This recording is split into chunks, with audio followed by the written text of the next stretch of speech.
अस्सलाम वालेकुम and welcome to my channel. Start करते हैं आज भी हम इसी दुआ के साथ कि आप लोग जहाँ रहिए खुश रहिए और अपने इर्द गिर्द हमेशा खुशियाँ और आसानियाँ बांटने वालों में शामिल रहिए। तो जी विंटर्स की जिस तरह बात चल रही थी और विंटर्स के साथ नट्स की बात चल रही थी, तो आज भी हमने कुछ नट्स के साथ एक रेसिपी बनाई है जो कि बहुत ही मज़ेदार होने के साथ साथ बहुत हेल्दी रेसिपी है।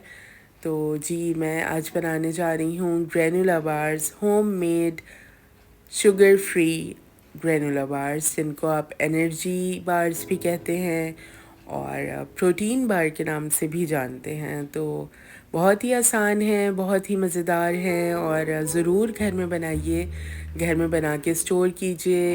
विंटर्स में तो है ही बहुत मज़ेदार, लेकिन आप इनको पूरे साल इस्तेमाल कर सकते हैं। ब्रेकफास्ट रेसिपी और घर में एक स्नैक की तरह आप इसको स्टोर करके रखिए और इस्तेमाल कीजिए। तो देख लेते हैं किस तरीके से बन रही है। बहुत ही आसान है। सबसे पहले मैंने पैन में रोल्ड ओट्स ले लिए हैं, जो कि मैंने 2 कप के बराबर लिए हैं।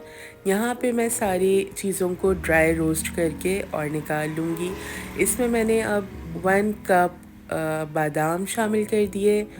लो फ्लेम मीडियम फ्लेम के ऊपर हमने इन सारी चीज़ों को रोस्ट करना है। आप फ्लेम को हाई मत कीजिएगा, लो फ्लेम पे ही नट्स को हमेशा रोस्ट किया जाता है। यहाँ पे मैंने 1/2 कप काजू इसमें ऐड कर दिए। आप अपनी पसंद के कोई से भी ड्राई फ्रूट्स, कोई से भी नट्स इसमें शामिल कर सकते हैं। अगर आपके पास रोल्ड ओट्स नहीं है तो आप यहाँ पे इंस्टेंट ओट्स को भी शामिल कर सकते हैं। अब मैंने 1/2 कप के बराबर यहाँ पे वॉलनट्स ले लिए, अखरोट।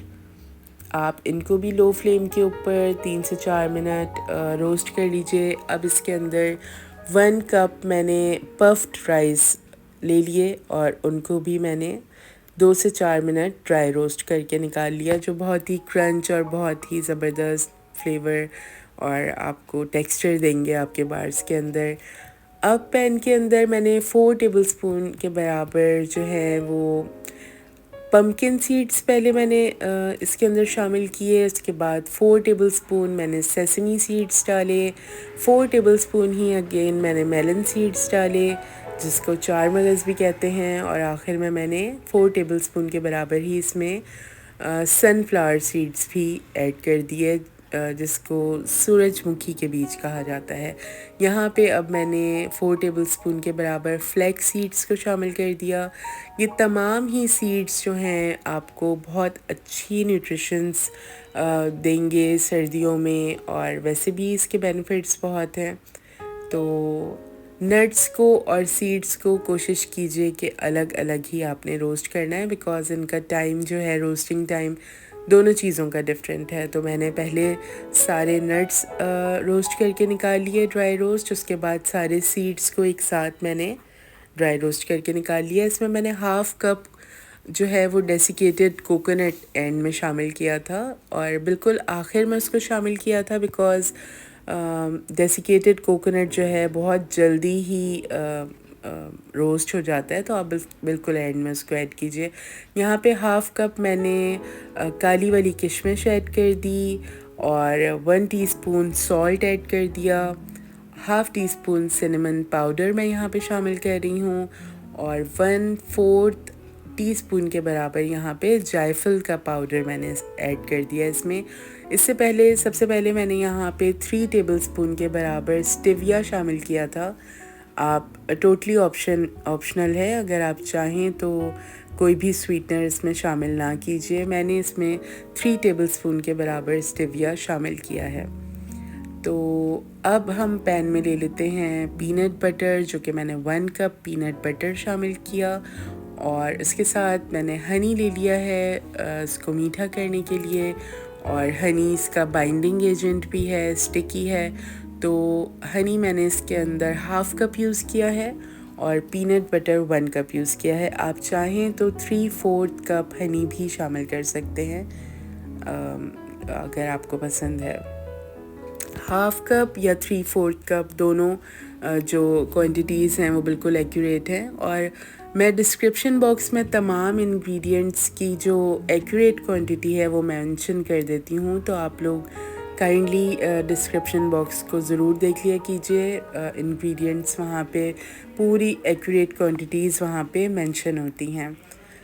पीनट बटर और हनी को यहाँ पे हमारा पकाने का मकसद नहीं था, जस्ट हमने उसको मिक्स कर लिया अच्छी तरह।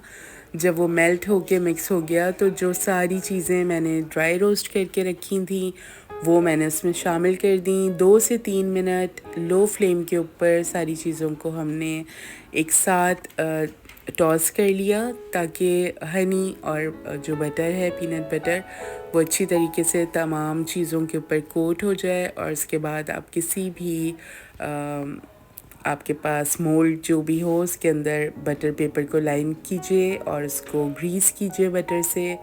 और ये जो आपका मिक्सचर है इसको बहुत अच्छी तरीके से प्रेस करके इसके अंदर आप तकरीबन 1 घंटे के लिए इसको रख दीजिए।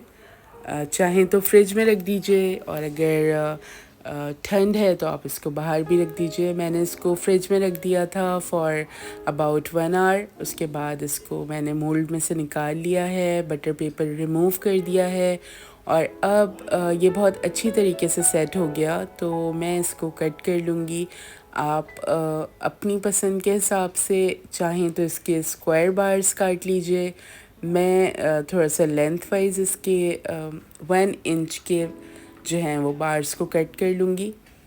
तो आप इनको अच्छी तरीके से कट करके और स्टोर कर सकते हैं। 1 महीने तक आप आराम से इसको फ्रिज में रख के और इन्जॉय कर सकते हैं। बहुत ही हेल्दी और बहुत ही मज़ेदार एक स्नैक है, बल्कि एक पूरा मैं समझती हूँ कि अगर आप इसको सुबह में ये जो पीस मैं आपको दिखा रही हूँ, अगर आप ये एक पीस खा लेते हैं और इसके साथ अगर आप मिल्क ले लेते हैं तो ये आपका पूरा एक बहुत भरपूर नाश्ता है, जिसके बाद आपको किसी नाश्ते की ज़रूरत नहीं होती है और बहुत फिलिंग है और बहुत न्यूट्रिशनल आपको इसकी जो है बेनिफिट्स मिलेंगे। इसमें सारी ही चीज़ें बहुत हेल्दी हैं, बहुत ही ज़बरदस्त हैं। तो बना के रखिए होममेड ग्रेनुला बार्स, बहुत ही मज़ेदार।